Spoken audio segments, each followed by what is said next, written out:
Hi, good morning. അപ്പോൾ നമ്മുടെ ഇന്നത്തെ റെസിപ്പി കണ്ടപ്പോൾ തന്നെ മനസ്സിലായല്ലോ വെണ്ടയ്ക്ക ഉപയോഗിച്ചിട്ടുള്ളതാണെന്ന്. വെണ്ടയ്ക്ക ഉപയോഗിച്ച് സാധാരണ നമ്മൾ മെഴുക്കുവരട്ടി ഉണ്ടാക്കാറുണ്ട്, തോരൻ ഉണ്ടാക്കാറുണ്ട്. ഇത് അതിൽ നിന്നൊക്കെ കുറച്ച് വ്യത്യസ്തമായ റെസിപ്പിയാണ്. വെണ്ടയ്ക്ക പൊരിയലാണ്. അപ്പോൾ നിങ്ങൾ ഇതുപോലെ വെണ്ടയ്ക്ക പൊരിയൽ ഉണ്ടാക്കി നോക്കിയിട്ടില്ലെങ്കിൽ ചൂട് ചോറിൻ്റെ കൂടെ നല്ല ചെറിയ ചൂടോടുകൂടി, നല്ല ചൂടോടുകൂടി അല്ല കേട്ടോ, ഇളം ചൂടോടുകൂടി ഈ ഒരു വെണ്ടയ്ക്ക പൊരിയലും കൂടി ചേർത്ത് കഴിച്ചു നോക്കൂ. നല്ല അടിപൊളി ടേസ്റ്റാണ്. അപ്പോൾ എന്തായാലും എല്ലാവരും ഉണ്ടാക്കി നോക്കിയിട്ട് കമൻറ്റ് ചെയ്യാനും ലൈക്ക് ചെയ്യാനൊന്നും മറന്നു പോകരുത് കേട്ടോ. ഉറപ്പായിട്ടും കമൻറ്റ് ചെയ്യണം എങ്ങനെ ഉണ്ടായിരുന്നു എന്നുള്ളത്. കുറച്ച് വെണ്ടയ്ക്ക എടുത്തിട്ട് ഇന്ന് തന്നെ ഉണ്ടാക്കി നോക്കിക്കോളൂ. അപ്പോൾ എങ്ങനെയാണ് നമുക്ക് നമ്മുടെ വെണ്ടയ്ക്ക പൊരിയൽ തയ്യാറാക്കുന്നത് നോക്കാം. നമുക്ക് നമ്മുടെ ഇൻഗ്രീഡിയൻസ് നോക്കാം. നമ്മളിപ്പോൾ ഒരു 150 ഗ്രാം വെണ്ടയ്ക്ക എടുത്തിട്ടുണ്ട്. അതിലേക്കായിട്ട് ഒരു മീഡിയം വലിപ്പത്തിലുള്ള സവോള എടുത്തിട്ടുണ്ട്. പിന്നെ കുറച്ച് ഒരു ടീസ്പൂൺ മല്ലി എടുത്തിട്ടുണ്ട്. ഒരു ചെറിയ പീസ് ഇഞ്ചി ചെറുതായിട്ട് ചോപ്പ് ചെയ്തെടുത്തിട്ടുണ്ട്. 4 വറ്റൽമുളക് എടുത്തിട്ടുണ്ട്. 3 ടേബിൾ സ്പൂൺ തേങ്ങ ചിരവി ചെയ്തെടുത്തിട്ടുണ്ട്. വെണ്ടയ്ക്ക കുറച്ച് തിക്കായിട്ടാണ് നമ്മൾ കട്ട് ചെയ്തെടുത്തിട്ടുള്ളത്. ഇതാ ഈ ഒരു വലിപ്പത്തിൽ കുറച്ച് തിക്നെസ്സോടുകൂടി കട്ട് ചെയ്തെടുത്തിട്ടുണ്ട്. സവോള ചെറുതായിട്ട് സ്ലൈസ് ചെയ്തിട്ട് ഒന്ന് കുറുകെ കട്ട് ചെയ്തെടുത്തിട്ടുണ്ട്. ബാക്കി ഇഞ്ചി ഒന്ന് ചോപ്പ് ചെയ്തെടുത്തിട്ടുണ്ട്. അപ്പോൾ നമുക്ക് ആദ്യം ഇതിലേക്ക് ഒരു അരപ്പ് റെഡിയാക്കി എടുക്കണം. അതിനായിട്ട് മിക്സിയുടെ ചെറിയ ജാർ എടുക്കുക. മിക്സിയുടെ ജാറിലേക്ക് നമ്മൾ എടുത്ത് വെച്ചിരിക്കുന്ന വറ്റൽമുളക്, നമ്മുടെ എരിവനുസരിച്ച് വറ്റൽമുളക് ചേർക്കാം. 150 ഗ്രാം വെണ്ടയ്ക്കാന്ന് പറയുമ്പോൾ 3-4 വറ്റൽമുളക് മതി കേട്ടോ. കാശ്മീരി ചില്ലി ആണെങ്കിൽ കൂടുതൽ ചേർക്കാം. അതുപോലെ തന്നെ നമ്മൾ എടുത്ത് വെച്ചിരിക്കുന്ന മുഴുവൻ മല്ലി, ഇത് രണ്ടും ചേർത്തൊന്ന് ചെറുതായിട്ടൊന്ന് ചതച്ചെടുക്കുക. അരഞ്ഞു പോവണ്ട, ഒന്ന് ചതഞ്ഞു വന്നാൽ മതി. ഇതാ ഞാൻ ഇതുപോലെ ഒന്ന് ചതച്ചെടുത്തിട്ടുണ്ട്. ഇതിലേക്ക് നമുക്കിനി നമ്മൾ എടുത്ത് വെച്ചിരിക്കുന്ന തേങ്ങയും കൂടി ചേർത്തിട്ട് ഒന്നുകൂടി ഒന്ന് കറക്കിയെടുക്കാം. തേങ്ങ ഒരുപാട് അരയാതിരിക്കാനാണ് നമ്മളിങ്ങനെ രണ്ടായിട്ട് കറക്കിയെടുക്കുന്നത്. ഇനി ഇതും കൂടി ഒന്ന് കറക്കിയെടുക്കാം. ഇപ്പോൾ ഇതാ നമ്മുടെ മല്ലിയും മുളകും തേങ്ങയും എല്ലാം നന്നായിട്ട് ഒതുങ്ങി കിട്ടിയിട്ടുണ്ട്. ഇത്രയും മതി. ഇത് നമുക്ക് മാറ്റി വയ്ക്കാം. ഇനി നമുക്ക് ബാക്കിയുള്ള കാര്യങ്ങൾ ചെയ്തു തുടങ്ങാം. ആദ്യം നമുക്ക് പാനിലേക്ക് കുറച്ച് വെളിച്ചെണ്ണ ഒഴിക്കാം. വെളിച്ചെണ്ണയിൽ തന്നെ ചെയ്യാം കേട്ടോ. അപ്പോൾ വെളിച്ചെണ്ണ കുറച്ച് മതി. നമ്മുടെ വെണ്ടയ്ക്ക ഒന്ന് വഴറ്റിയെടുക്കാൻ ആവശ്യമായിട്ടുള്ള വെളിച്ചെണ്ണ ഒഴിച്ചിട്ടുണ്ട്. വെളിച്ചെണ്ണ ഒന്ന് ചെറുതായിട്ട് ചൂടായി തുടങ്ങുമ്പോൾ തന്നെ നമ്മൾ കട്ട് ചെയ്ത് വെച്ചിരിക്കുന്ന വെണ്ടയ്ക്ക അത് ചേർത്ത് കൊടുക്കുക. ഇനി വെണ്ടയ്ക്ക ഒന്ന് നന്നായിട്ട് വഴറ്റിയെടുക്കണം. വെണ്ടയ്ക്കയുടെ കളർ മാറി വരുന്നത് വരെ വഴറ്റിയെടുക്കുക. ഇതിലേക്ക് ഇപ്പോൾ നമ്മൾ ഉപ്പൊന്നും ചേർക്കുന്നില്ല. വെണ്ടയ്ക്ക കുറച്ച് കറിവേപ്പില ചേർത്താണ് നമ്മൾ വഴറ്റിയെടുക്കാൻ പോകുന്നത്. 2-3 തണ്ട് കറിവേപ്പില ചേർത്ത് കൊടുക്കാം. ഇതൊന്ന് നന്നായിട്ട് കളർ മാറി ഒന്ന് കുക്കായി വരട്ടെ. അതുവരെ ഒന്ന് ഇളക്കി കൊടുക്കുക. അതിനുശേഷമാണ് നമുക്ക് ബാക്കിയുള്ള കാര്യങ്ങളൊക്കെ ചേർക്കേണ്ടത്. അപ്പോൾ വെണ്ടയ്ക്ക കുക്കായി വരുന്നത് വരെ ഒരു 5 മിനിറ്റോളം ഞാൻ മീഡിയം ഫ്ലെയിമിൽ വെച്ചിട്ട് ഇളക്കി കൊടുത്തുകൊണ്ടിരിക്കാൻ പോവാണ്. വെണ്ടയ്ക്ക കുക്കായി കഴിഞ്ഞിട്ട് നമുക്ക് ബാക്കിയുള്ള കാര്യങ്ങൾ ചെയ്യാം. ഇപ്പോൾ നമ്മുടെ വെണ്ടയ്ക്ക ഒന്ന് കുക്കായി തുടങ്ങിയിട്ടുണ്ട്. വെണ്ടയ്ക്കയുടെ ഒരു വഴുവഴുപ്പൊക്കെ മാറി വെണ്ടയ്ക്കയുടെ കളറൊക്കെ ഒന്ന് ചെറുതായിട്ട് ചേഞ്ച് ആയി തുടങ്ങുന്നുണ്ട്. നമുക്ക് ഫ്ലെയിം കുറച്ചിട്ട് വെണ്ടയ്ക്ക ഒരു പാത്രത്തിലേക്ക് മാറ്റി വയ്ക്കാം. വെണ്ടയ്ക്ക വല്ലാതെ അങ്ങോട്ട് ഡാർക്കായിട്ട് കളർ മാറിപ്പോകണ്ട. ഈ ഒരു ഷെയ്ഡൊക്കെ ആകുമ്പോൾ നമുക്ക് മാറ്റാം. ഇനി നമുക്ക് ബാക്കിയുള്ള കുക്കിങ്ങൊക്കെ ഈ ഒരു സെയിം പാനിൽ തന്നെയാണ് കേട്ടോ. ഈ ഒരു പാനിലേക്ക് തന്നെ നമുക്ക് കുറച്ചുകൂടി വെളിച്ചെണ്ണ ഒഴിച്ചു കൊടുക്കാം. നമ്മുടെ സവോള വഴറ്റാൻ ആവശ്യമായിട്ടുള്ള കുറച്ച് വെളിച്ചെണ്ണ.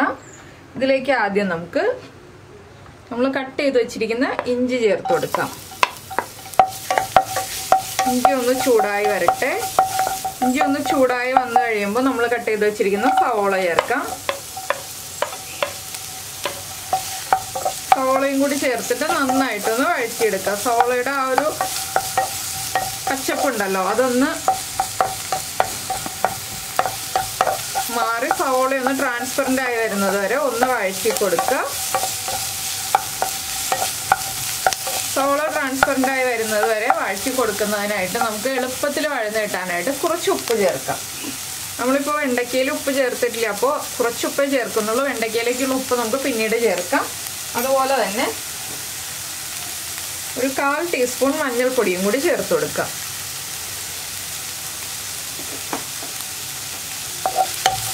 ഇതെല്ലാം ചേർത്ത് സവോള ഒന്ന് ട്രാൻസ്പെറൻ്റ് ആയി വരുന്നത് വരെ ഒരു 3 മിനിറ്റ് ഒന്ന് ഇളക്കി കൊടുക്കുക. അത്രയും മതി. അത്രയും സമയം കൊണ്ട് തന്നെ നമ്മുടെ സവോള കുക്കാവും.